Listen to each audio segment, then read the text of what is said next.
Hello, everybody. Welcome back to Watercolors with Caroline. This is week 8 in the 8-week sessions that we've been doing. And this week we'll be painting Christmas cards. Now, the triangular Christmas tree design I based on a couple that I saw on YouTube. Most close to mine is Christina's from K. Werner Designs, and also Emma Lefebvre has one. And I'll link to the 3 that are closest to mine in the description below. So let's get your paints ready, some nice watercolor paper, and prepare to make our Christmas cards. There we go. So for the Christmas tree, this is the only one you're going to have to do a little bit of measuring. And I have a cheat for measuring if you feel your brain doesn't want to measure because it's too much. When you're thinking about art, I find I can do both, but not at the same time. If I go into painting and art mode, all my math skills they disappear. And I can't figure stuff out. But if I'm just doing my math, it's all fine. I can do all the dividing the fractions and the whole thing. So basically, what we need to do is we need to start the top of the tree about 3/4 of an inch down your paper and halfway across. Now this is going to look very unbalanced if we don't get it in the center. So that is the key. And here's my little trick, okay? If you don't feel like doing any math, and I don't, not when I'm trying to talk to you, I'm going to zoom in.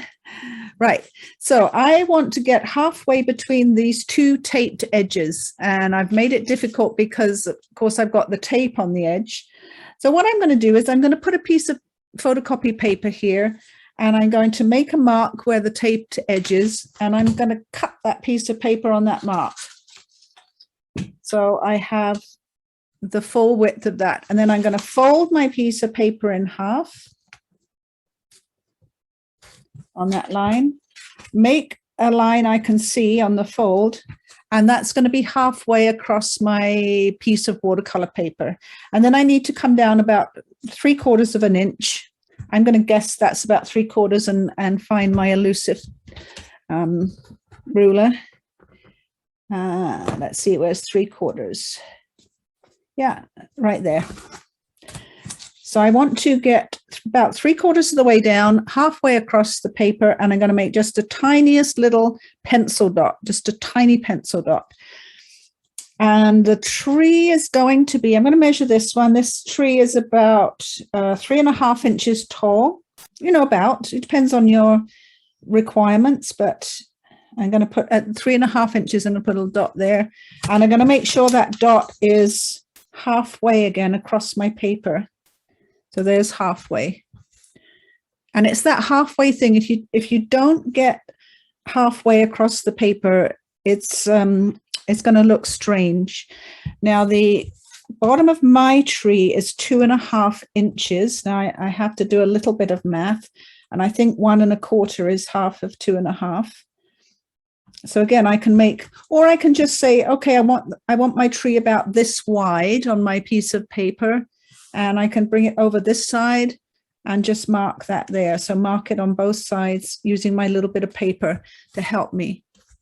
Do you understand what I'm saying? We've got just this little bit of paper is just helping me get the measurements equal and halfway across my paper without needing to use a ruler.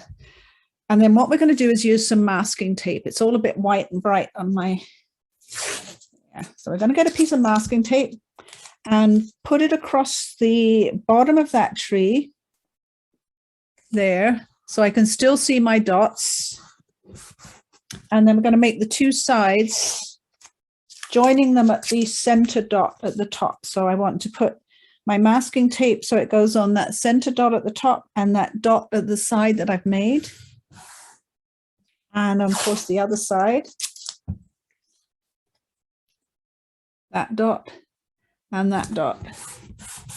And this triangle here is going to be the part that I'm going to paint. Now, I am really, really bad at splashing paint on these other bits. So because I constantly splash paint on those bits, I'm going to put masking tape on them too. I know from experience, I've been very annoyed at myself for getting paint where I don't want it. So has Wendy, and so has somebody else who was doing my class. They said, I did what you told me not to. I splashed paint on the white bit. So I'm gonna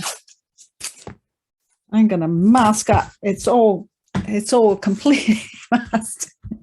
Now, my paper is the Arches cold press paper, and I know the masking tape does not stick to that. It will come off without tearing. However, sometimes I make my Christmas cards on the Canson student paper, and the masking tape does rip that. The key is if you put a hot hairdryer on your masking tape, as you peel it off, it melts the glue and it doesn't tear. But sometimes I'm lazy and I think maybe I can just take it off of there without getting the hairdryer out, and I get a big rip in the paper, which is so disappointing. Right, so we're ready. Now we're going to do the light color on this tree and then let it dry so we can do the dark color on top. If you look at this one here that I have, underneath the darker diagonal stripes, there's some very light blue, there's some very light green, and it's nice to have those showing through the darker crisscrosses, but they need to be dry to get those other lines on there. So what I would like you to do is mix up any light greens and light blues that you have. Like a really great one, of course, is Cerulean Blue, because it's a cool blue, and you can start with that one and just do a couple of Cerulean Blue stripes, and they need to be quite light to start with because you're going to go darker as we do more of the tree. I have that Cerulean Blue, so let's bring this over a little bit. I got a different palette today. I will add to that Cerulean Blue the tiniest bit of yellow. Any yellow will do. I'm going to green it up a little bit with a little bit of yellow and make a light sort of gray green color. Now they may look a bit dull, some of these colors you put on, but when you get your bright greens on, they look lovely behind your bright green. So don't worry about them being a little bit dull when you first put them on. If it's all too bright, sometimes it's a little bit overwhelming. Now I have green gold, which I absolutely adore. It's a gorgeous color, so I want to put a little bit of that on. It's beautifully bright. And they're in contrast with those sort of dull blues and dull greens I've put on. We now have a lovely bright green. Maybe put a thin stripe. You don't always have to have thick stripes, and they don't all have to go in the same direction. They don't all have to be 45-degree angles. Some can be different. It's very nice if they're all different. I will add to that green gold a little bit of sap green. Got to turn my palette around. There we go. So I've added a little bit of sap green. It doesn't matter what greens and blues you use. You pick. And I'm going to have a little bit of that green gold with sap green coming across there. A little bit at the top. I have a bleed through of the paint here. I don't mind. It's going to get all covered up with darker paint, so that's fine. That would be a lovely little watercolor touch on there. Let's think. I think some cobalt blue. I've got a new palette, so I have to make sure I'm in the right place with all my blues here. Some cobalt blue mixed in with that color. A little more gray green here. And a thinner line. I'm going to have a bit of a corner put in here on the tree. The thing is, by the time you're finished, you need to be up to the tape on every side of this. And a little bit more cobalt blue in that, a little bit more blue. Line down here, line across here. Just about, I think, just at the limit. And we're going to have to put that aside to dry. I just think I want a yellow one down here.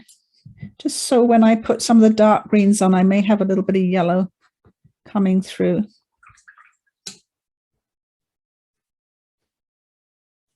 There we go.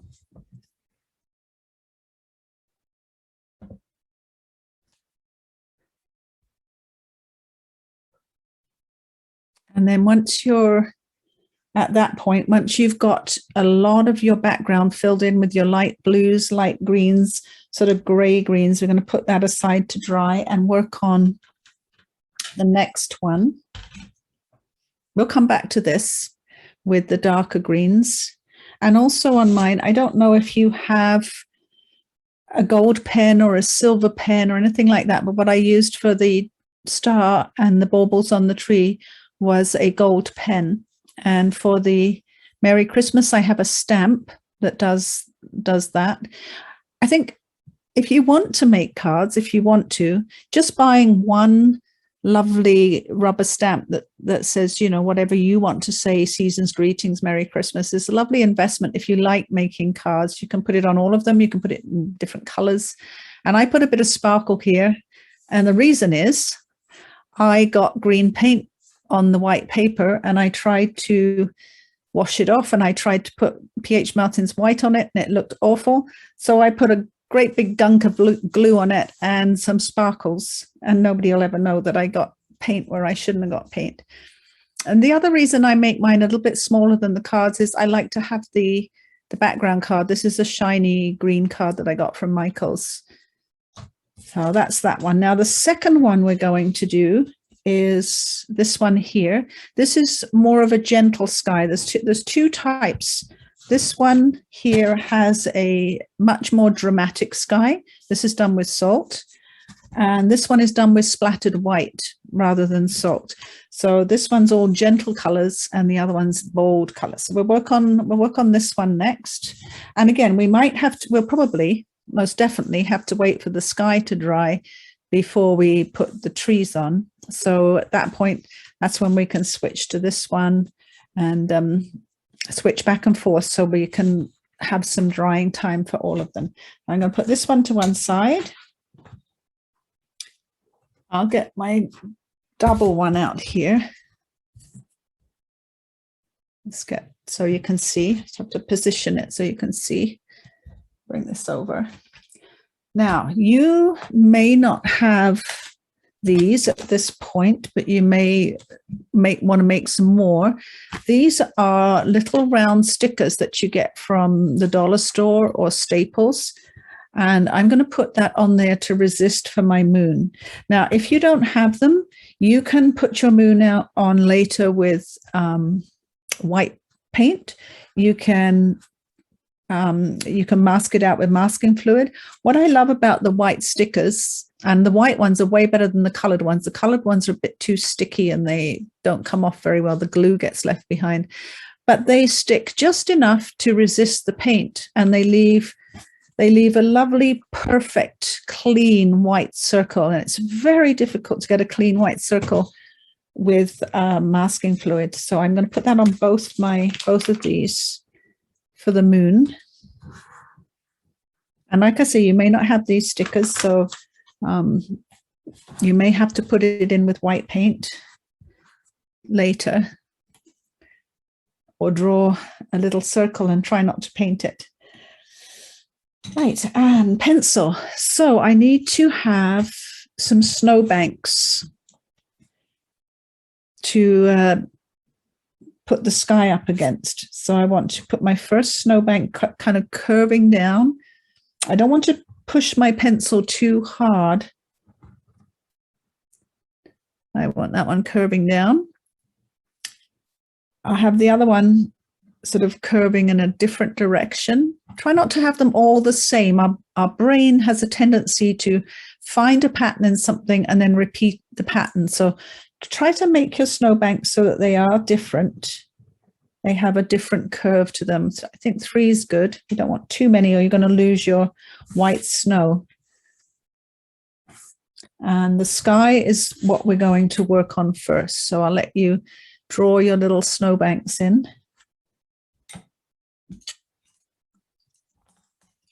And after you've got them drawn in, we're going to wet the sky so that the colors blend nicely. I'm going to use my bigger brush, not too big because it's a small piece of paper. If I go too big, my brush is a little bit dirty. If I go too big with my brush, I'll get it too wet. But I want it wet enough that my paint blends nicely. Don't worry about, oh, you probably don't have a sticker. You're probably cursing me saying, why didn't you tell me to go buy some stickers? To be honest, I'm sorry, I completely didn't even think about it. I have to remember, I have my bags packed full of all these things because I always take them to class, and I have to remember that now I do Zoom, I need to be explicit about those things. So I've wet my sky. And for the background colors, I've got to check my notes to make sure I do what I said in my notes. We're going to use Cerulean Blue, Raw Sienna, and Permanent Rose to make a gray color to put in the sky. So let's turn my palette around a little bit. And this is very similar to almost all gentle grays that we make for the llama or whatever. So Cerulean Blue, Raw Sienna. The Cerulean Blue and Raw Sienna make a sort of a greeny color. And then the rose is what turns it to a gray color, because it's your third color in the primaries. Let's go back and get a bit more. And I'm just going to test that. Where's my test paper? And test that color. A little bit more rose, I think. I want it to be fairly warm. I'm going to add a little bit of cobalt as well. I'll blue it up a little bit. There we go. That little bit of cobalt just helped get it into the gray.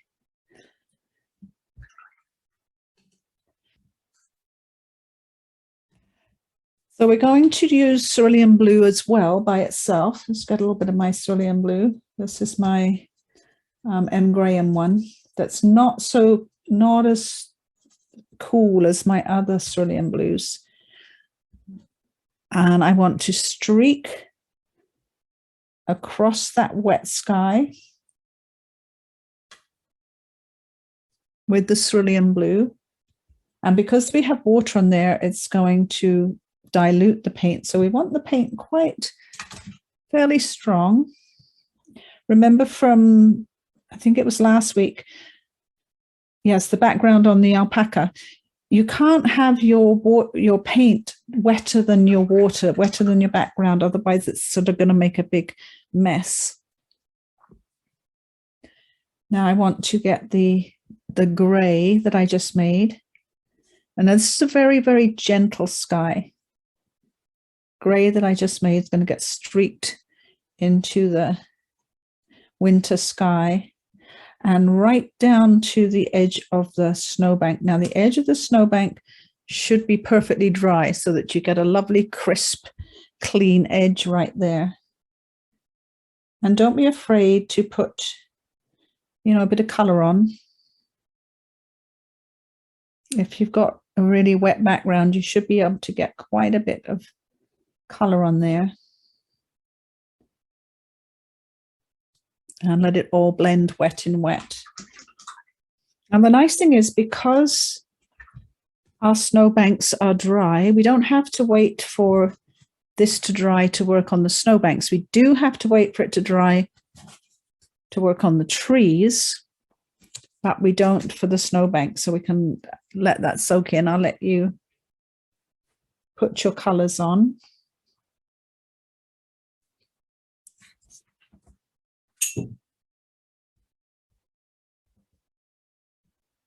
Bing. Now the snow is the tricky part.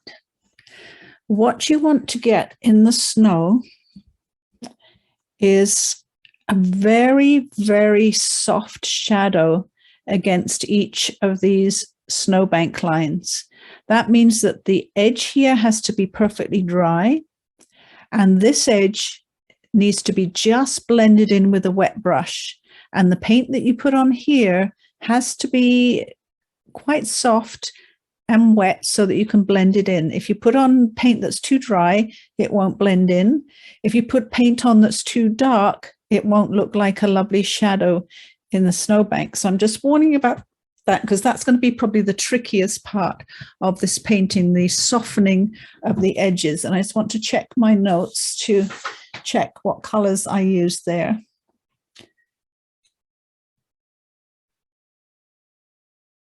I think I've used Cerulean Blue and a little bit of gray. So we're just sticking with the same colors in this. I'm going to get my Cerulean Blue. And Cerulean Blue is a lovely, gentle color that you can wash off or wash back. And I'm going to put it along the snowbank edge. And before that dries, I need to come in with my wet brush and soften that edge. So I have a lovely soft edge in the snow. Now be careful, don't take your water like way up to the other edge, because then you're going to have everything's going to be wet and everything's going to bleed into everything else. What you want is dry edge, wet edge, dry edge, wet edge. And take a little bit of the gray, just add a little bit of gray on the edge there, a little bit of shadow.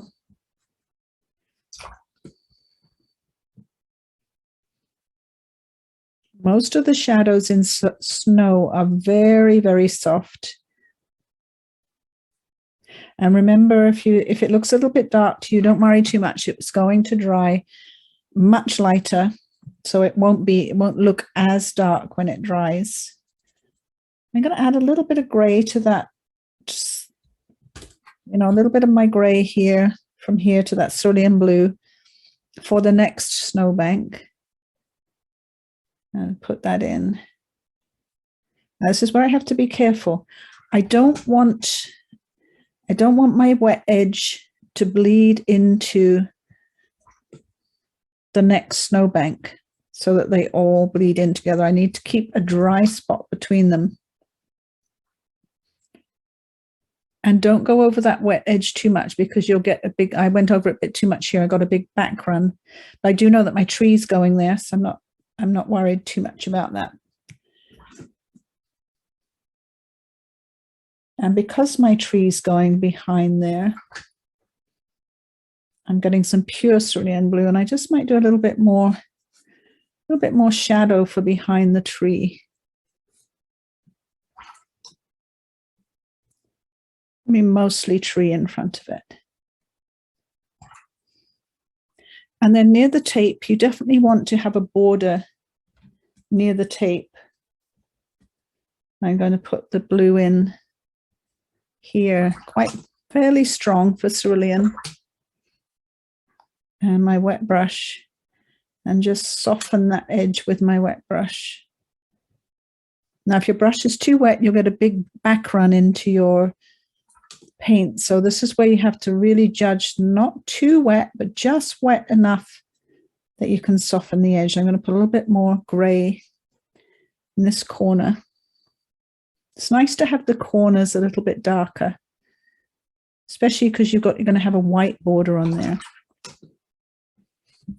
Now for the snow on this one, we're going to flick, when this is dry, we're going to flick the P.H. Martin's white onto there. So we're not going to worry about salt or anything on this one at the moment.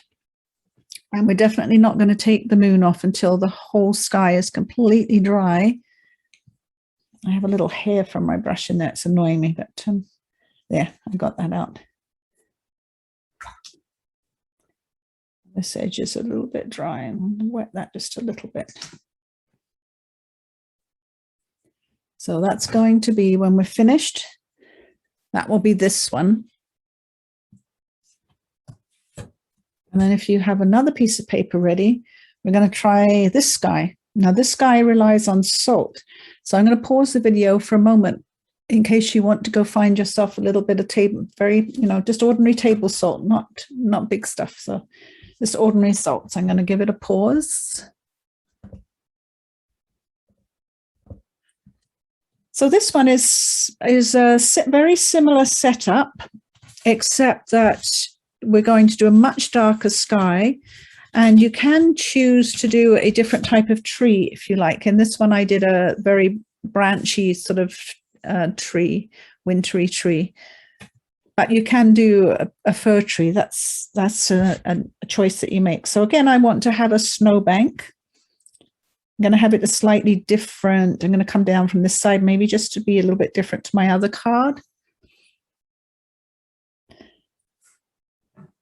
Again, sort of 3 or 4 rolling snowbanks. And wet my sky just to make it easier to put the paint on. Otherwise, sometimes they don't blend very well. And I'm going to use a mixture of Dioxazine Violet and some ultramarines, some maybe Prussian Blue, maybe Phthalo Blue, just making it much more dramatic. I'll just wet that ready. Get my paints mixed up. I guess I can zoom in. Now I get to the sky. So let's see, Dioxazine Purple.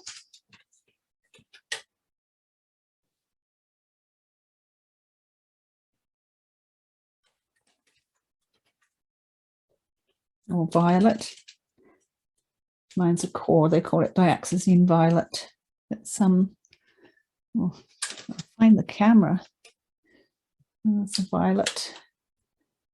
And some Prussian, ultramarine,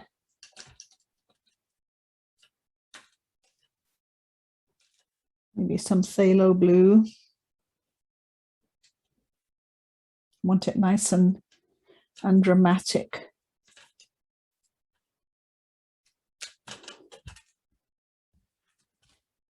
And the sky is wet, so I should be able to, ooh, that's coming in very beautifully. Be able to get that in there.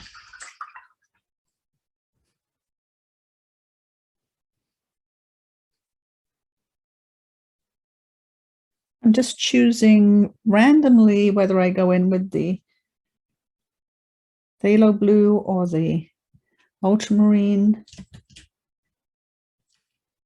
or the Prussian or the violet. I want a very dramatic night sky.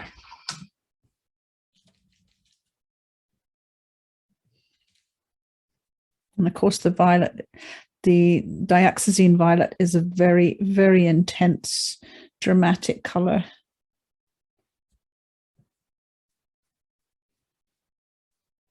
And I want to smooth out my brush stroke along the snowbank so that it's a nice smooth brush stroke. Now I don't want to do too much. If I do too much, I risk lifting paint off rather than putting paint on and getting a streaky look. Now the salt has to go on when the paint's wet, but not super wet. So you have to kind of tip it and see, is it super shiny and wet, or is it starting to lose its shine a little bit? Now over here, it's starting to lose its shine a little bit. So I have to make sure that I get the salt on before it dries. If I put it on when it's too wet, you want to just suit that with the Kleenex. If I put it on when it's too wet, it won't work. Right, this side is perfect. I'm going to get my salt and I'm going to put it in my left hand. I'm going to take a little pinch like I was making a stew, and I'm going to sprinkle it in that sky. And don't wait too long because it won't work. It has to be just starting to dry, but once it's too dry, it's literally a couple of seconds and you've lost the moment. I think this is going to be okay. That little bit over here that was starting to dry, just in the time it took me to get a Kleenex to mop up this side, it was too dry. It had gone from perfect to too dry. So we'll see. Now you definitely don't want too much salt on there either. I still have lots in my hand that I'll put back in the salt pot.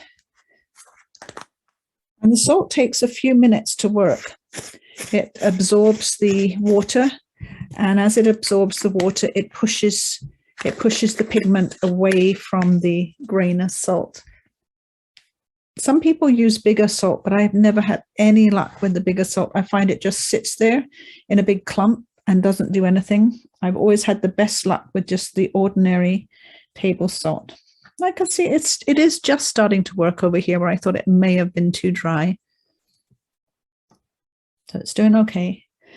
And we're going to do the same procedure for the snowbanks. I'm going to get all the salt off of there though, because I don't want to be painting into salt.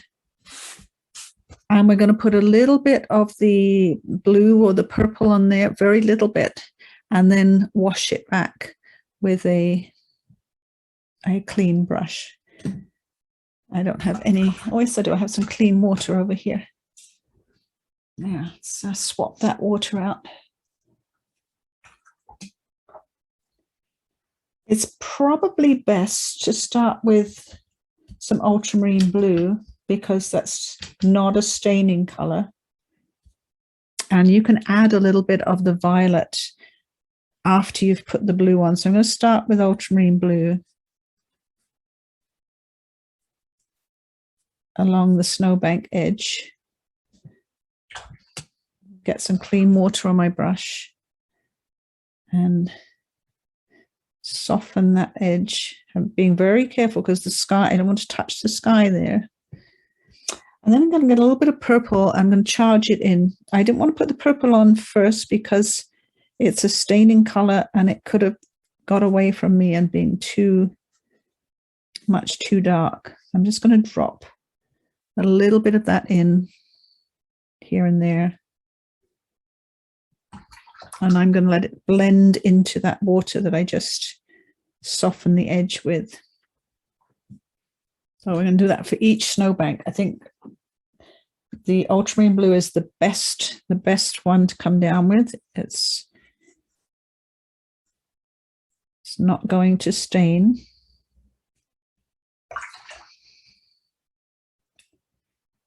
And you need to do your softening straight away before that line dries. If you wait and do all three together, never going to happen. Your line's going to be dry. Soften that line. And then I'm going to get, again, a little bit of that violet, Dioxazine Violet, and drop it in, not too wet, because if you drop it in too wet, you're going to get some big backgrounds happening. In the foreground here, I want to have some little clumps of shadow in the snow, especially since I want to put a tree right here. And I could always put those in after the tree. I'm going to put some like that and maybe just soften a couple of them.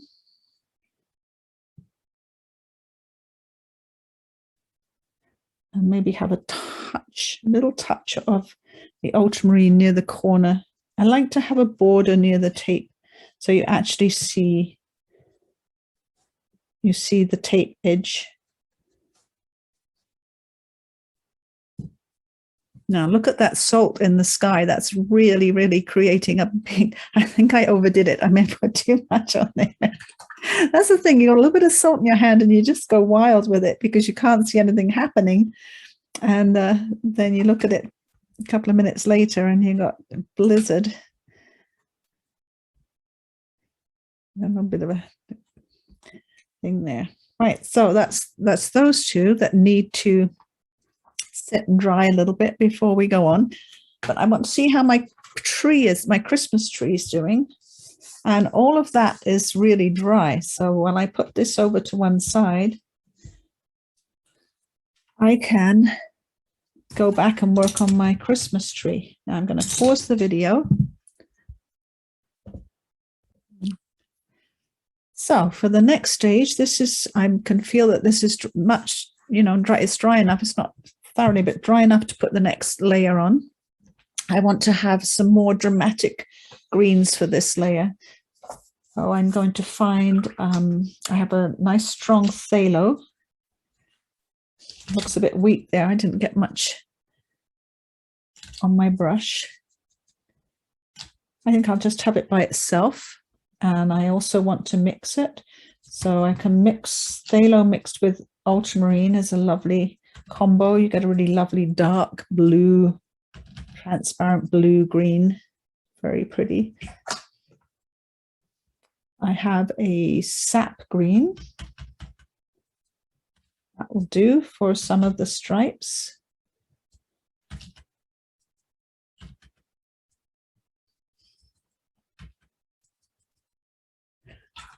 I think a phthalo green mixed with some yellow will be lovely. I'm going into some of the dramatic greens because we want this to look very colorful. Mix that with some Azo Yellow. And my yellow's all green. Yeah. Right, so we can go in for my number 4 brush. Just the straight phthalo green, I think, to start. And I'm going to put that right at the top of the tree so that I have at least the top of the tree nice and strong. Going for the blue one. Now, a lot of my diagonals are coming this way. So over the top of them, I want to have some going in the opposite direction. This is the phthalo green with ultramarine blue. I've got a thin line and a thicker line. Going with it, just the phthalo green on its own, slightly thicker line. The sap green. How do I want that one? Thinking it's too close to this line. I don't like that it's the same. So I will offset that with one coming across here. I didn't like that I did two, same width, same direction. Hopefully in the finished one, it won't notice too much. Put a little one up here. I have the yellow and the phthalo. Let's put that, let's take a thinner line of that here. That's kind of a pretty color. And back to the, I'm going to add a little bit more ultramarine to the phthalo and ultramarine. And take a thicker one. Oh, I love that color. The phthalo and ultramarine is gorgeous. Or maybe a thin line of that. It's bleeding with this one. That's great. That's okay. I still have a lot of the tree in the middle that's not filled yet. And of course, these are too wet to do that. I'm thinking, what other green could I put in there? I love the green gold. Maybe I could mix it with, what could I mix the green gold with? Some cobalt maybe? Let's see what that looks like. Oh, that looks good. The green gold with the cobalt looks lovely. I'll put that in there. Maybe here. And I'm fast reaching the point where I can't put too much more in because it's too wet. A line there. Maybe one here.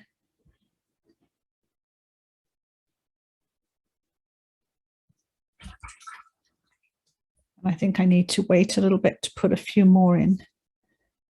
I like it sometimes when they cross and they bleed together, but sometimes that's too much. You lose all of the beauty of the colors. I'm going to switch to my number 8 brush and get a little bit of Sap Green with Ultramarine. And I think that I can probably fill this space here. Well, that's nice. Sap Green and Ultramarine looks lovely. Maybe a little line there.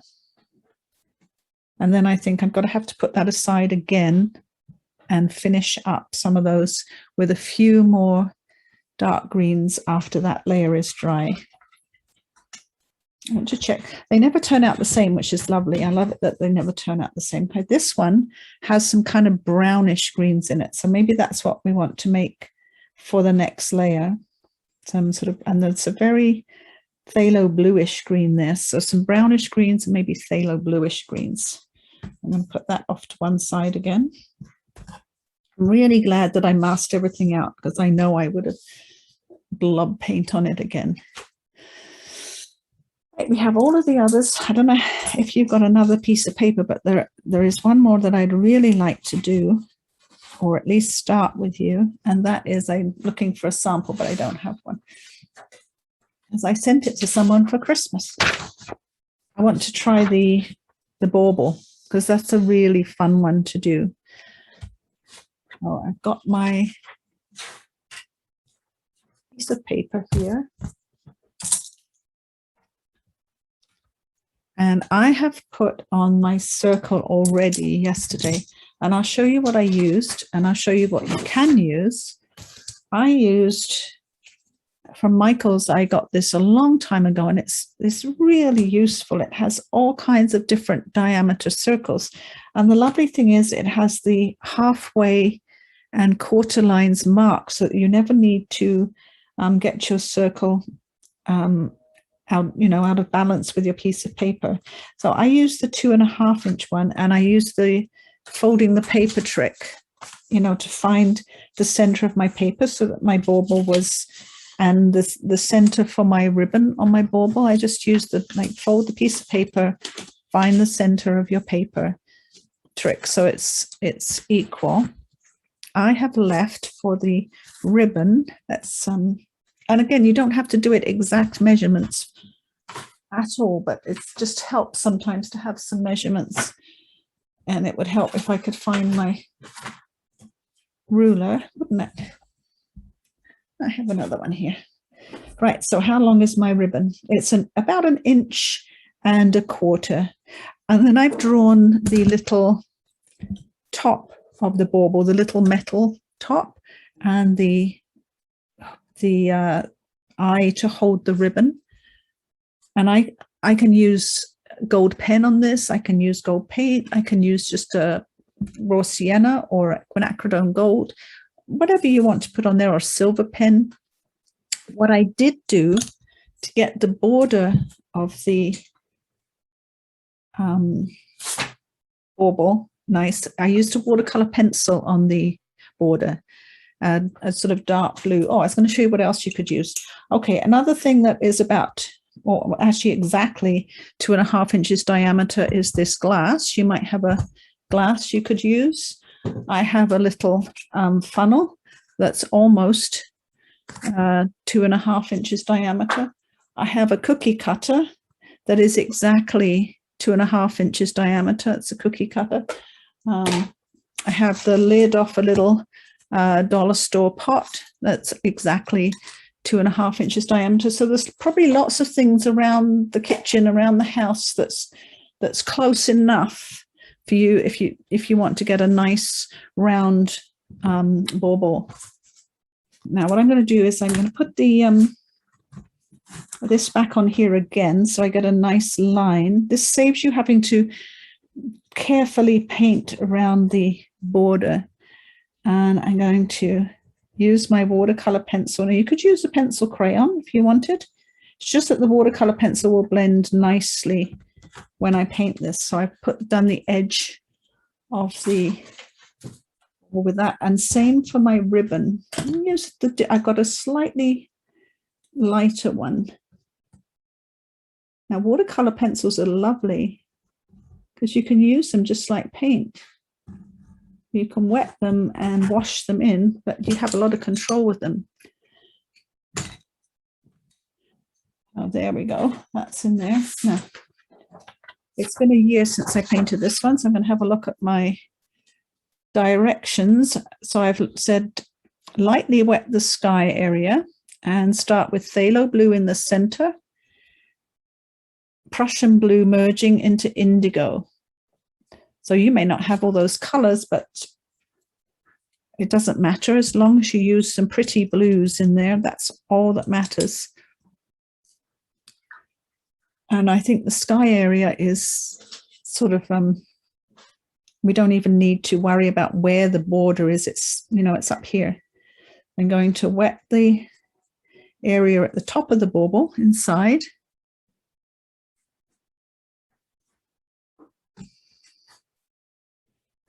And I have Phthalo Blue. Oh, there's some phthalo. I don't want it too strong because I'm going to put that in the center. Now, if you don't have Prussian or Indigo, you can mix a gray or a black with the Phthalo Blue to get those colors if you don't have them. I do have a Prussian, so I want near the edge, I want some Prussian. I actually don't know, did I put Indigo in here? I don't think I did. So what I'm going to do in a minute is mix some Payne's Gray with the Prussian to get a dark indigo color.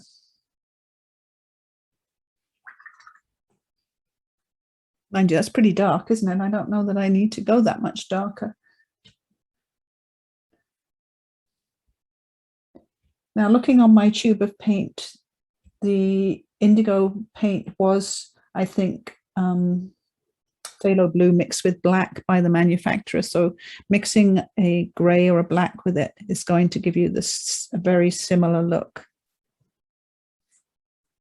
All I'm looking for is getting it quite dark near the edge of the bauble, as if this is a night sky.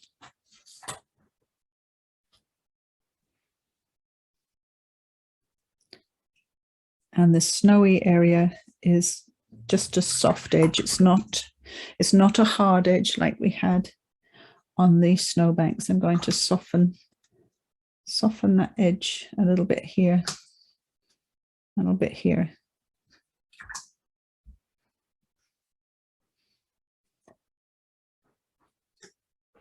I'm going to use just the phthalo, watered down a little bit. To be real careful with the color, not to have it too strong, because down here in the snow, I want it lighter than the sky. So I'm putting a little bit of phthalo down here in the snow.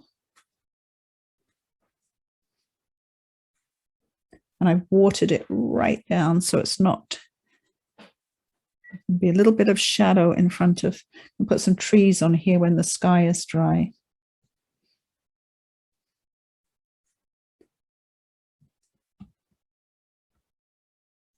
I need maybe a little bit more. Good thing is once you put your light color on, if it's still wet, you can do that charging thing where you come in with a little bit more pigment if it's not quite dark enough.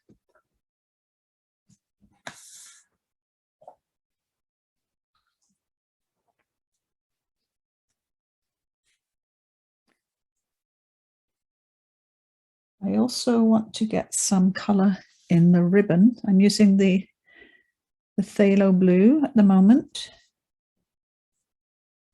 watered down so it's not too strong. I'm being very careful to keep it straight. The lovely thing is I've got those pencil lines.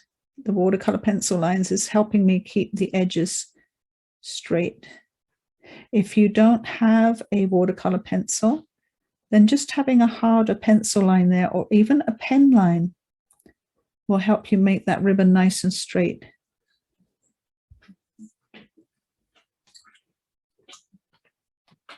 That's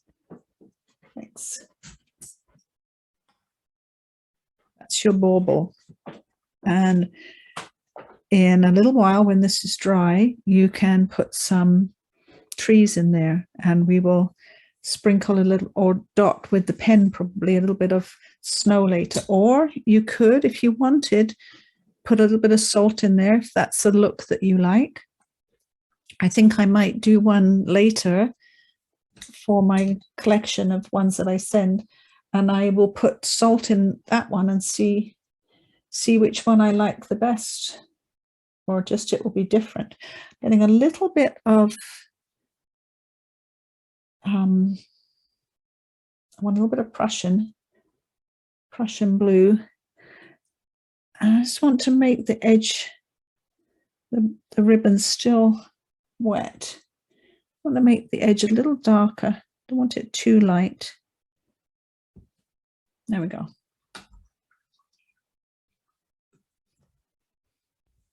Now with the one that I have here, I stamped Merry Christmas on the bottom, and I have some a cutout, Let It Snow.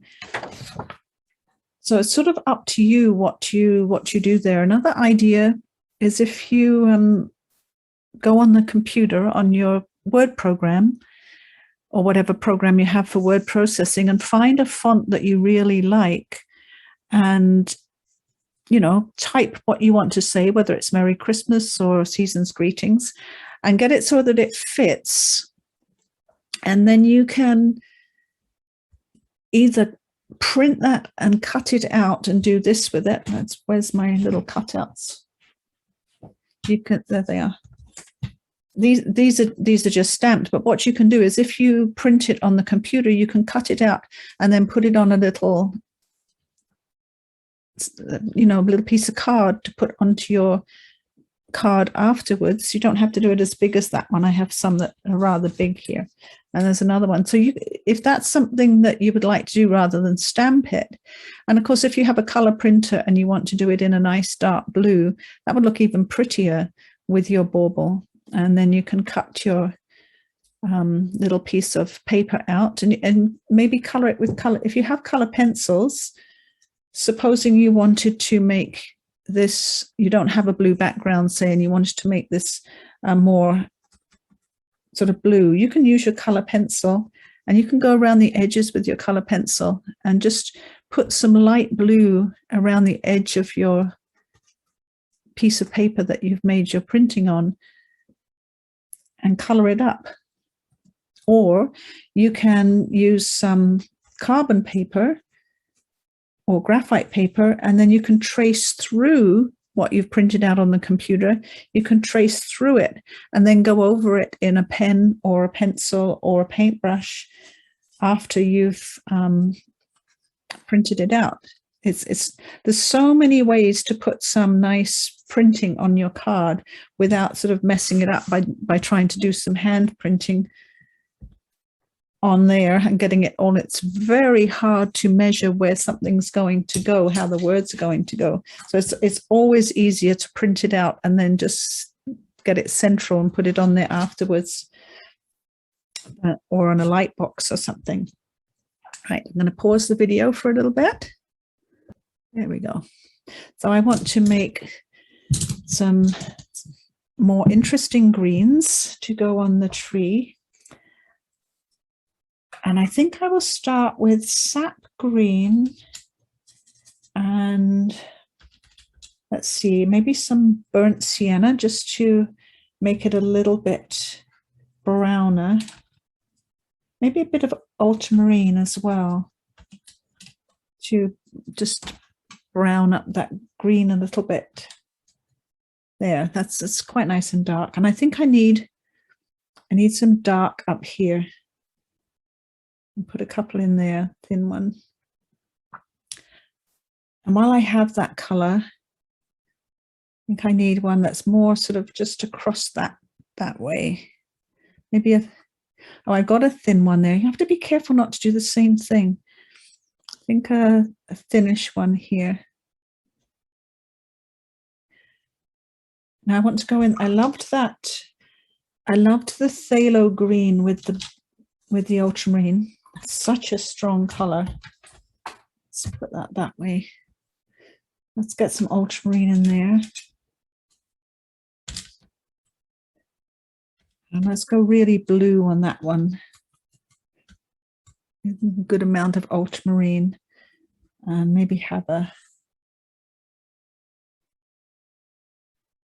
slice through there. It kind of always looks weird at this point, but just wait till you get the tape off. It's quite magical once you take the tape off. I think I'll add some cobalt to that. Just take it down to a softer blue green. Maybe here, there. And I think I'm just about, I don't want to lose those lovely light colors underneath. I do want to have, you know, the strong greens as well. Into just a little bit of pure sap green. I'm trying to think where to add a little bit of just pure sap green.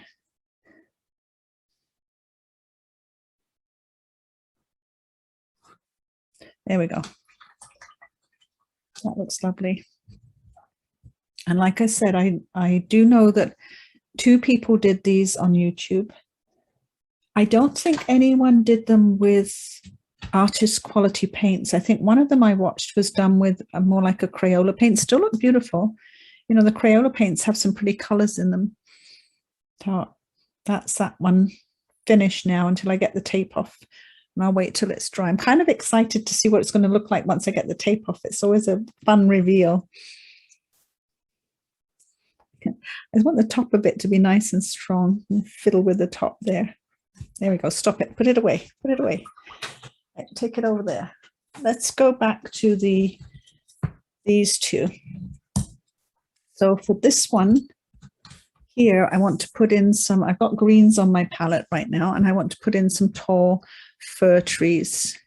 Let's grab that one. So we're going to have a fir tree that's almost the height of the moon, and it's going to go below the tape, so we're not going to see the bottom of the tree.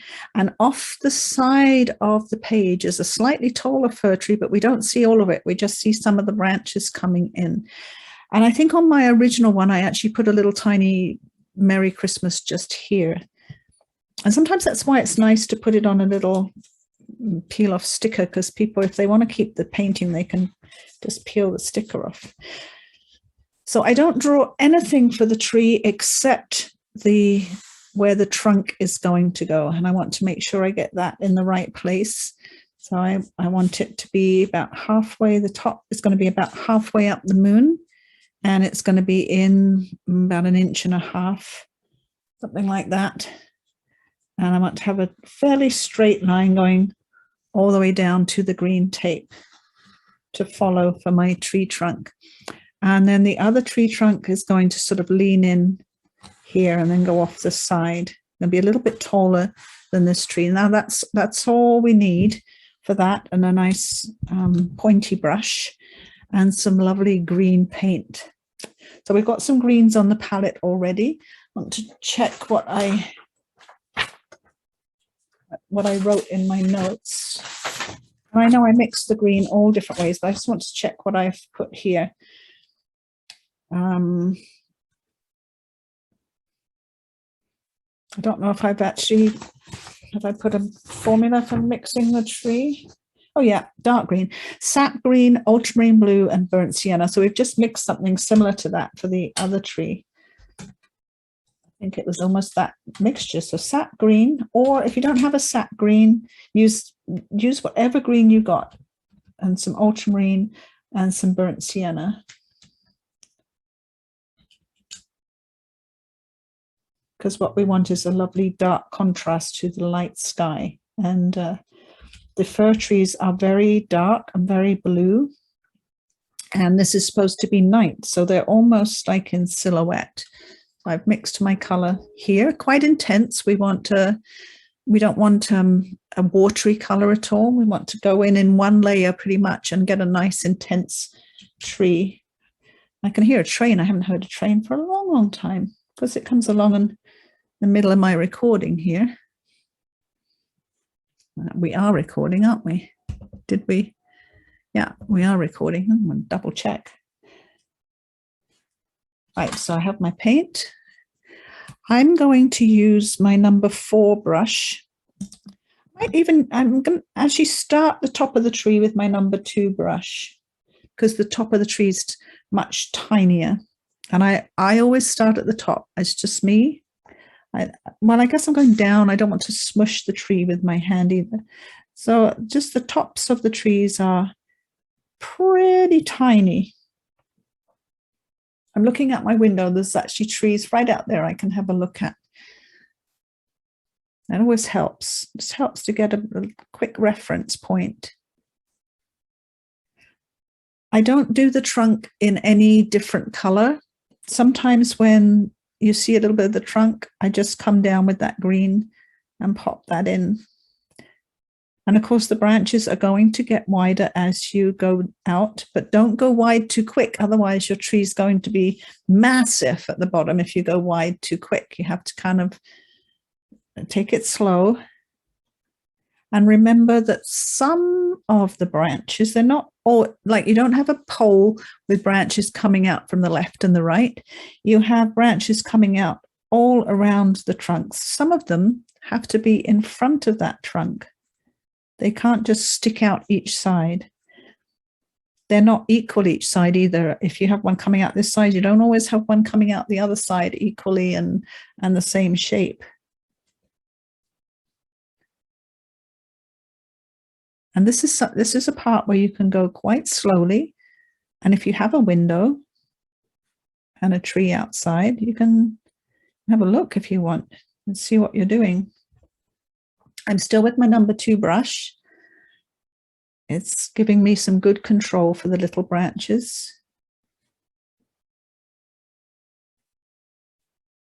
And I have a very light touch with this, really light touch. As the branches get wider and come down the tree, they often get heavier and they don't go upwards anymore. They sometimes, especially Douglas fir, they get pretty heavy and they start to come downwards rather than up. And again, they will not be equal. And avoid going too wide too quickly.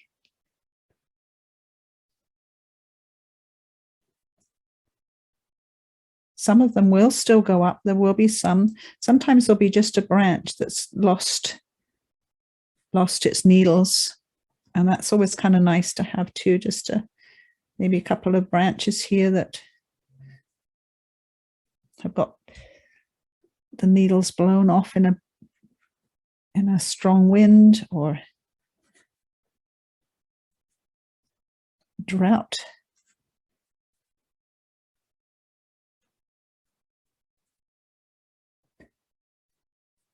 It helps to just kind of think the tree, and I look out the window every couple of seconds to just sort of look at how they're formed.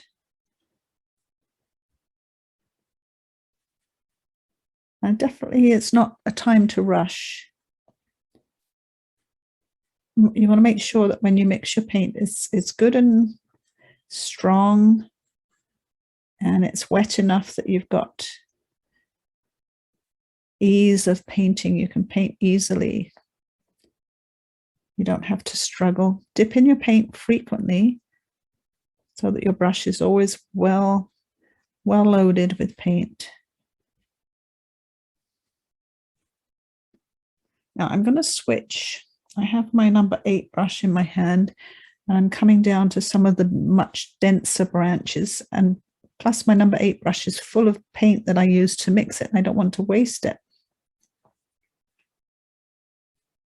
So as I'm coming down to the denser branches down here, I can use that brush. And if you have not come wide enough at this point, that doesn't matter. You can go back and widen everything a little bit. And I want some of those like bits that come out with no. At this point, I'm going to use my small brush to just bring the trunk. And you'd be surprised how thin the trunks are on trees compared to the rest of the tree. Don't make them great, big, thick, stumpy things.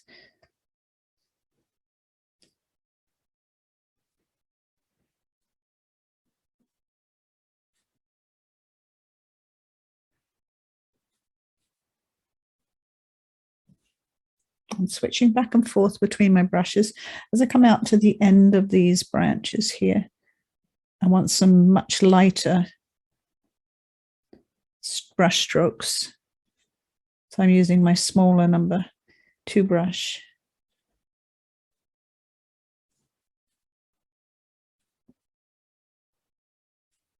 See what I mean? If you want to go back up here and put in a little bit more tree, that's okay.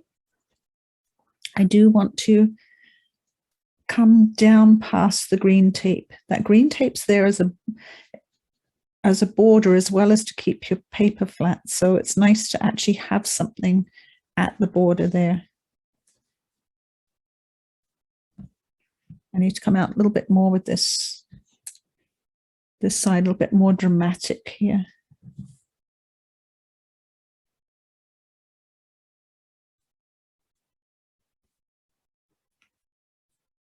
Now, here's the danger that I now will smush this tree when I do this one. So I'm going to have to get that out of my way because I'm really bad at getting my wrist in the paint. And this tree is sort of leaning in a little bit.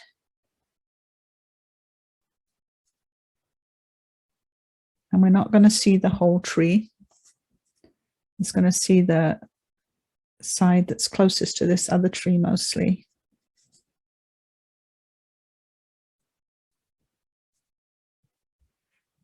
And again, use your green tape as a border. Come right up to it. Don't stop shy of it. Otherwise you're going to have a weird space there.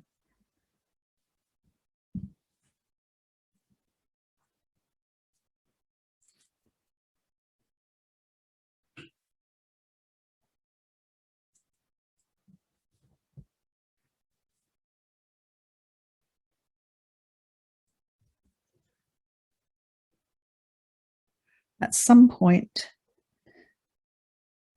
connect and overlap the 2 trees so that you can't quite tell which one is which. I'm just going to bring that trunk down and out the border here, so I've got something to follow.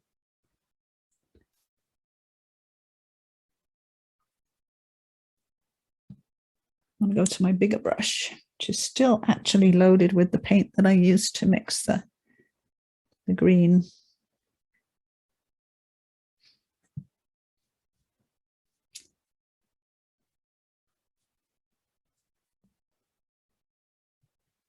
I'm running out of green. I'm just getting to the end of it. Isn't that the way? I've got to mix a little bit more before I can finish. Yeah, mix a little bit more. I've gone a little bit darker at the bottom, and that's kind of good. It's going to take it off.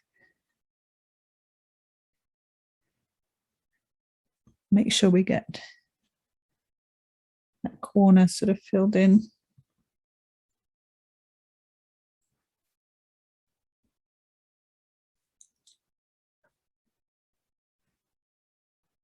Using my little number 2 brush just to put in a few extra details, a few little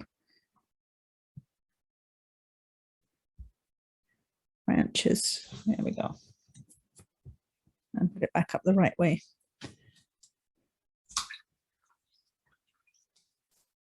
Clean up those brushes. Now I'm gonna take the tape off this side here, just so you can see like the clean border against the edge of that tree, how it just sort of disappears off the border. But it's nice to have that clean edge there and not, you know, you need to go over the tape so you don't have some strange white spaces. I definitely left some spaces. I wanted some open spaces, but I tried not to leave too many. And at the bottom too, down here by the tape, again, want to make sure that that's filled in most of those spots there. The last step for this one, when the trees are dry, is to sprinkle some snow on, or to dot some snow on. Now, if I was using a Posca pen, I've got one right here, I'm just shaking it, and then you have to kind of push it to get it going. Now, if you don't want to spray white paint, these little Posca pens are nice. It's got a little round tip, and I could put the snow in with that. It's just a little bit more regular than, say, spraying some white paint over it. But if that's all you've got, that's a great way to put a little bit of snow in. The other thing I have, which I really love, is I have a pen called a Wink of Stella. Again, it's one of those ones you shake. It has a lovely brush tip to it, and it has sparkle in, and you just squeeze it, oops, too much. Squeeze a little bit of that sparkle out, and then just run it along the edge of the snow where the moon's catching it. I think sparkle on a Christmas card is just a lovely, lovely little touch. You don't have to get out a great big pot of, you know, school type sparkles.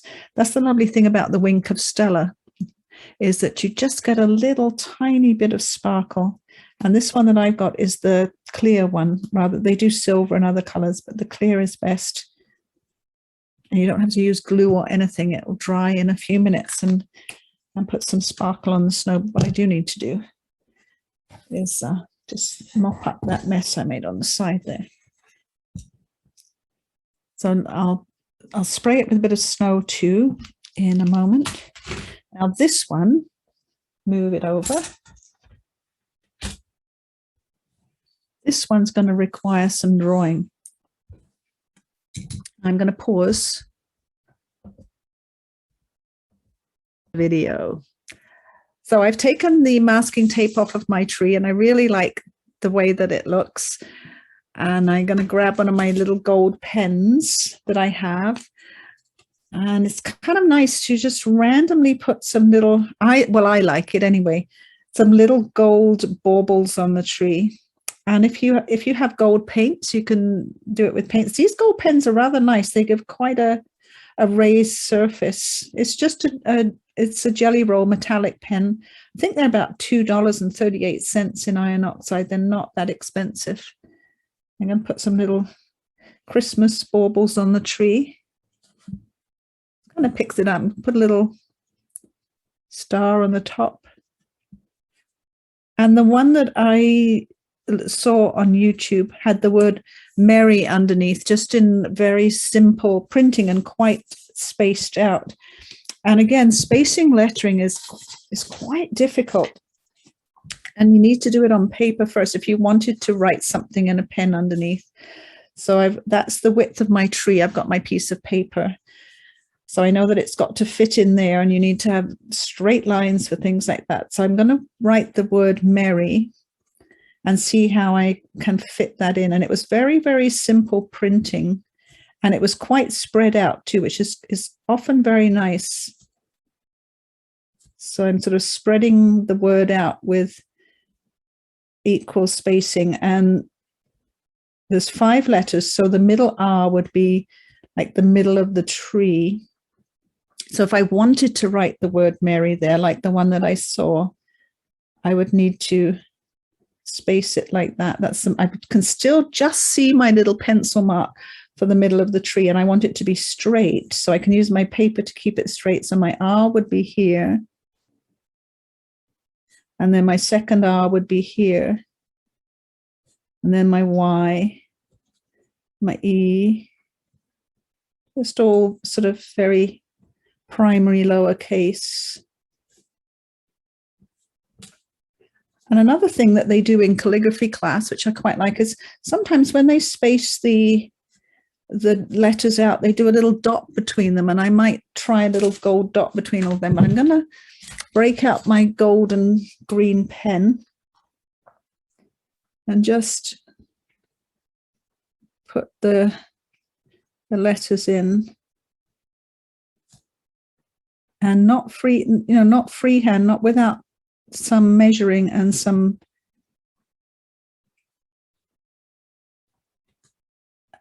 pencil lines and a guideline. And I think I will do the little gold dot between each of the letters. Kind of a nice little touch. So that's my little Christmas tree finished. I didn't get any paint on the outside because I taped it all off. And what I like to do then is have a green border around the tree and then put it on the white card. That's why I cut these a little bit smaller sometimes. It depends. Sometimes I cut them so I just have the border comes right up, like this border comes right up to the edge of the card with the blue, the navy blue. But with this one, I had the white border of the card around it, which I quite like too. And then I just stamp greetings inside. So it's kind of up to you. And if you find that you want to trim your card a little bit after you're finished, that's good too. As long as you trim it evenly, that will work. And what I want to do now, put these pens somewhere, I'm going to lose them. I want to draw my 2 twiggy trees in here and paint them with some dark paint and a thin paintbrush.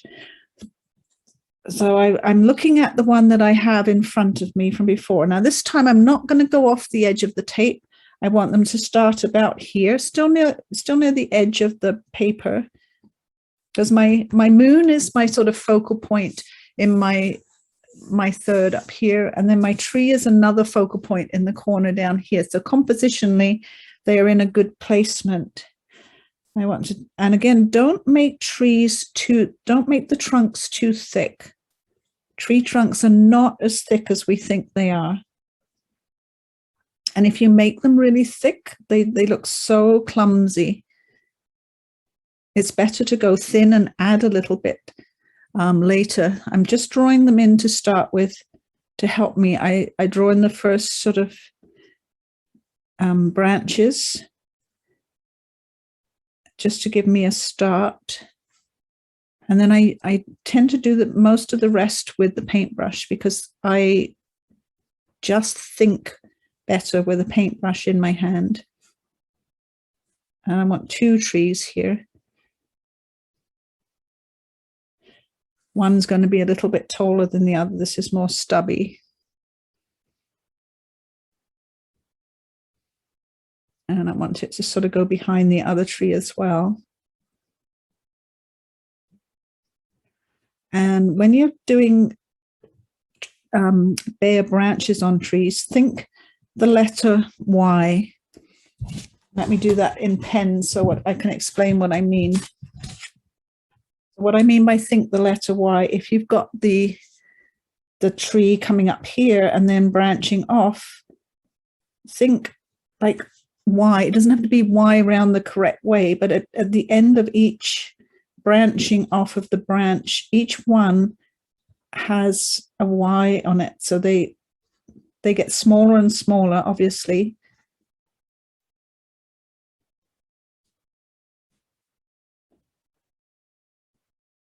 So there's like a Y here, but that can also have another Y coming off of it for branches, and it can have one that curls underneath and comes up here. And some of them don't have extra branches, but that's how I go with my paintbrush. I sort of get a start. So I've got my trees in the right place, and then I use my brush to form my trees. Now I really like for trees using my rigger brush. That's or liner brush. It's a thin brush. And I've mixed up a black paint here I've used Payne's Grey, Ultramarine Blue, Sepia, and a little bit of alizarin crimson to get a nice dark colorful black. And I've got my very thin liner brush. And I'm going to go up from the base of the tree. And what I like about the liner brush is you can kind of wiggle it and get some movement to your brush strokes, to your branches. And start thin and add the width, because you do not want big fat trees. They're not elegant. They're not real. And as I go up the branch, I lift the brush so that there's less brush pressure and the branches get thinner that way if you lift as you go up. Sometimes the branch can come out. Sorry, my hand's a bit in the way. And it can curl around the back of the tree. Like I said, they don't all have to come off right and left. They will come from the tree in all directions. And less pressure on the brush will give you thinner lines. I really like building trees this way. I get lost in the sort of reverie of making the branches and curling them around each other, gradually growing my tree. Kind of fun.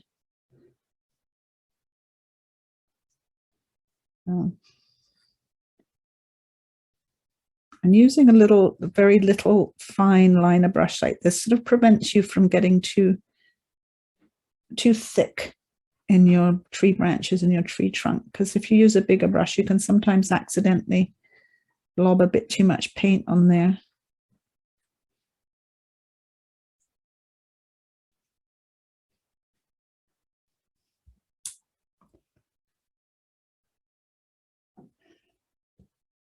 And don't lean your wrist in it. I'm very bad at doing that sometimes.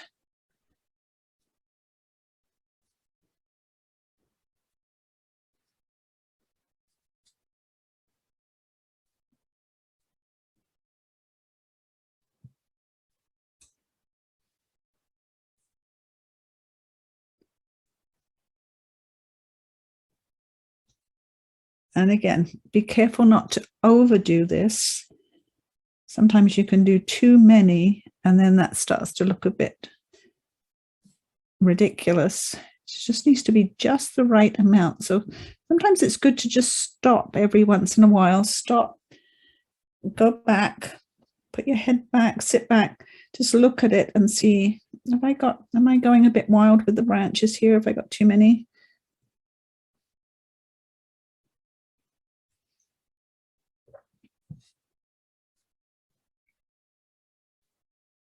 And if some of them are too thin, you can go back over them. If you don't feel confident with a paintbrush, you could use a lovely fine black pen to work on your tree, or a colored pencil crayon.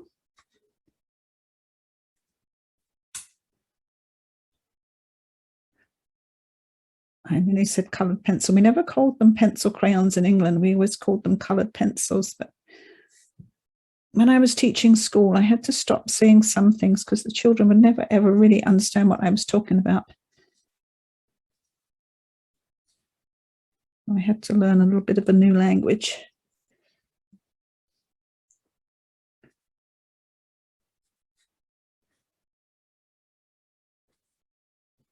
You see what I mean when I say I kind of think better with the paintbrush in my hand? I can't see all this with a pencil in my hand for some reason. Or maybe I'm just too lazy to do it all with the pencil, because I know I'm going to do it all over again with the paintbrush. I don't know. I'm just doing a little bit of grass poking through the snow, just with that same color. It's just meant to be a silhouette in the moonlight. And I am reaching the point where I shouldn't do too much more in the way of branches. To thicken that trunk up a little bit. See, it's way better to thicken the trunk up later than to have it way too thick in the beginning. Yeah, I really think that's enough branches on that tree. I think maybe the trunk's just a tiny bit too thin there. I'm just going to just thicken it up a little bit.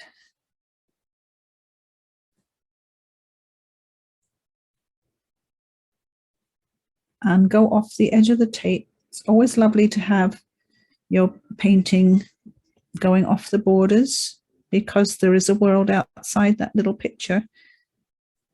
More exists. Right, there we go. I think that's enough of that one. I'm going to sprinkle some snow on the other one. What I want to do before I do that is remove this because I don't want snow on this one.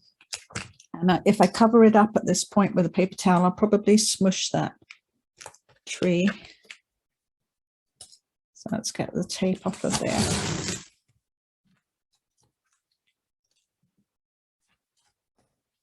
Get this one off of here. Oh, I've got the tape on there really well.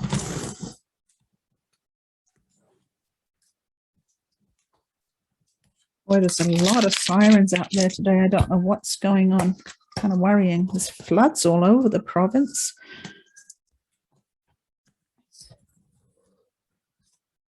Maybe there's an accident. I think the Malahat was closed. I think there's a lot of bad things happening with the rain. Right, that's I've taken that one off of there, and that one I would put on a blue background. I have navy blue. I have dark blue, I have green, and I have black for my backgrounds. You really need something dramatic behind. I've only got the green one here, but you need to have a good dark background if you've done a nice light snowy picture. But I wouldn't use green, I'd use blue on that one. Now I want to spray some snow on this, but I want to protect a little bit of it with some paper towel. I don't want to have too much snow going on. I'm going to use my Dr. P.H. Martin's white. Mix some up in here. Now that's got some in. Put a little bit more in there and some water. Now there's lots of ways to do this. I don't know which one I like the best. The toothbrush is one, messy. You get some on a toothbrush. I'm never sure if this is going to work. And then you put your thumb on the toothbrush and do that. That works. Kind of fine snow though. I don't like it because your thumb gets so messy. Quite a lot of people use a fan brush. Try that one. Get this fan brush good and covered in white paint. And like I was saying to Janine earlier, you could use white gouache, you could use white acrylic if you mix it with some water and water it down a little bit. All right, now I've got my finger here. Some people just tap from the top. Oh, that does work. I've never been very good at it, but it's working now. I always like watching them on YouTube, tapping from the top. Now I'm just moving this down. I think that's enough snow. I've got a good coverage, I think. There we go. Don't go wild. And if you don't have any white paint or white gouache or anything like that, you can get a white gel pen, white Uniball pen, white Posca pen, like these ones. They're all good for making little snowflakes. I kind of like the randomness of a splatter of snowflakes. You know what I needed to do this one? I didn't do my nice little sparkle from my Stella pen. Put some sparkle on the snow from the, oh, sorry, you can't see it. Move over, Caroline. Here we go. what I really love about the pens is they dry really quickly. So you're not having to worry about glue that takes quite a long time to dry. That will be dry in a couple of minutes. Well, this one is, take this one off. Of course, this one's got a lot of green in it, so it will look, this looks really good against a nice dark green background for making your cards. And I would say the best way, if you don't know how to tape your paper down to your card, use double-sided tape. It gets it really nice and flat, and it's instant. If you use glue, it wets the watercolor paper up again, so it can go all wrinkly, and you don't get a good adhesion with the glue. It's sort of, you have to put weight on it, which means you've got to have weight on your pictures all the time. And if you're doing like 50 cards like I am, you don't want 50 books all over the place weighing them down. But this is instant stick, and really, really great for gluing everything down. And I buy reels of this at Dollar Tree. You can get double-sided tape almost anywhere. It's not that expensive. You can get it in the little plastic snails that you drag it along. And the plastic snail, the only thing I don't like about those is they don't have very much tape on them. And then you have to throw away the plastic snail afterwards. You can get some refills, but they're very heavy on plastic too. I prefer this because they come on a little cardboard center, and you get loads of meters of tape, double-sided tape on there. And it's not as wasteful plastic wise. So we've got this little bauble to finish before we're sort of done. And just a few little trees to put on there. I'm looking for my picture. So just in the middle of the bauble are a few little bluey green trees.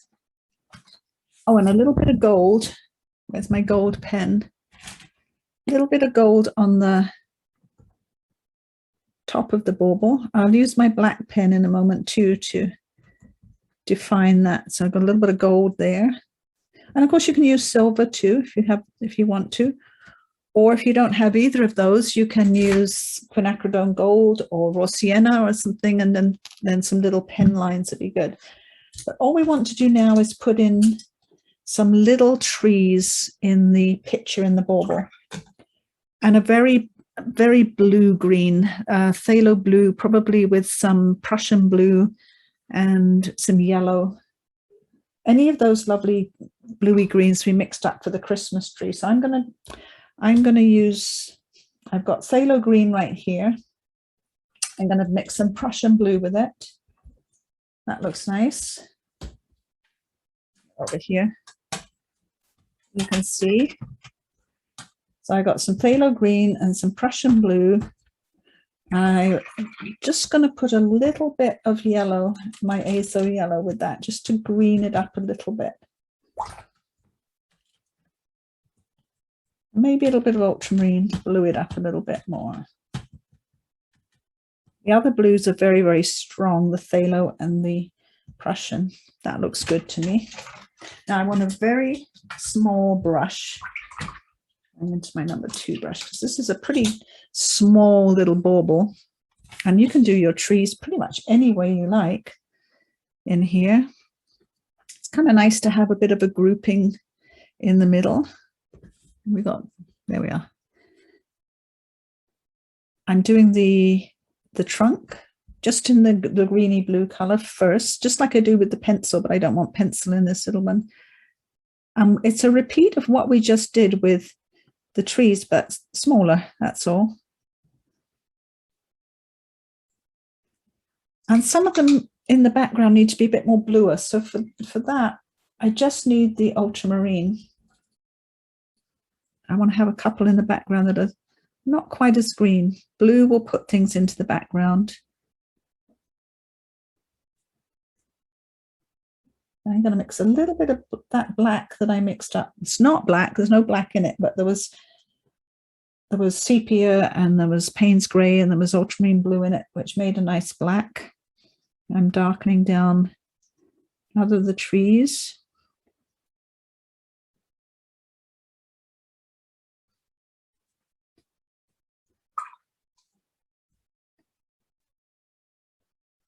Cobalt blue is lovely and soft. Going to some cobalt blue.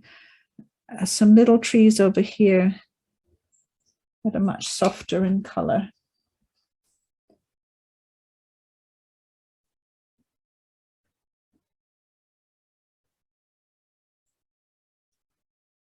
And some shadow.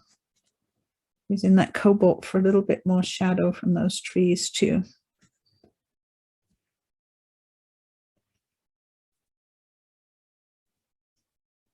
There's no exact pattern for these. I do them differently each time, trying to do a little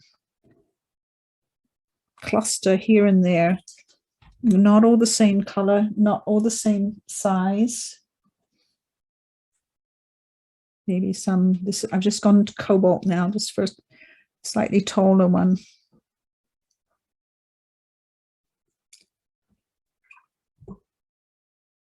I think I should go in a little even closer, shouldn't I? And I'm going to use cobalt for my shadow too from those trees. A little bit of shadow.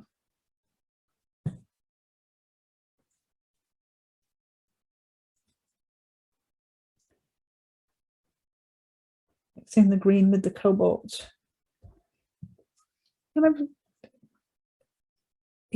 each tree is a slightly different color.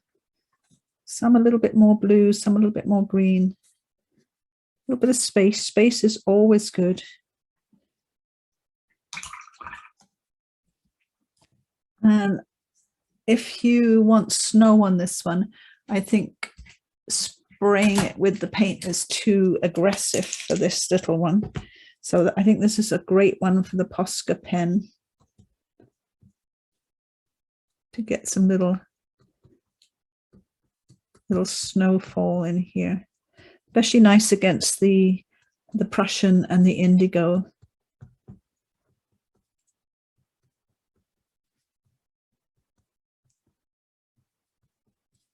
You might even want to have some like stripes on your ribbon. That would be nice in silver, or I'm just doing mine in white for now.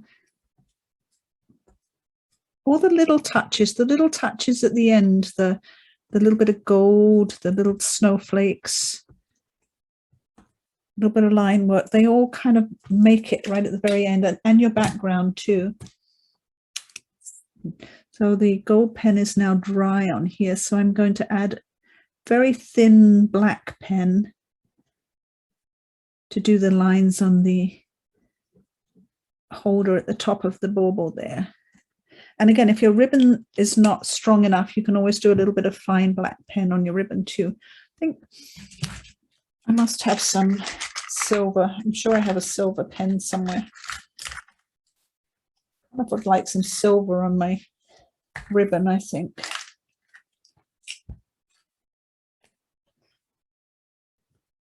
There we go. Just like a little silver thread going through the ribbon.